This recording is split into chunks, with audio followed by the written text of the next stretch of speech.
क्या आप जानते हैं फोर्जिंग प्रोसेस क्या होता है? फोर्जिंग प्रोसेस क्यों किया जाता है? तो अगर नहीं जानते हो आप वीडियो के साथ बने रहें। फोर्जिंग प्रोसेस एक ऐसा प्रोसेस होता है जिसमें हम रॉ मटेरियल को गर्म करके डाइयों के मध्य में रखकर उस पर हैमर की चोट मार करके उसको अपनी मनचाहे आकृति में बदलते हैं।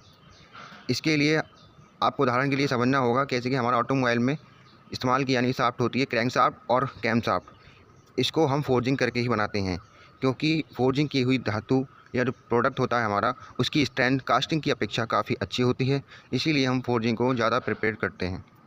तो फोर्जिंग को ऐसी वीडियो देखने के लिए हमारे चैनल को सब्सक्राइब करें और पूरी वीडियो देखने के लिए हमारे चैनल को विजिट करें। अगर आपको वीडियो पसंद आए हो तो लाइक करें।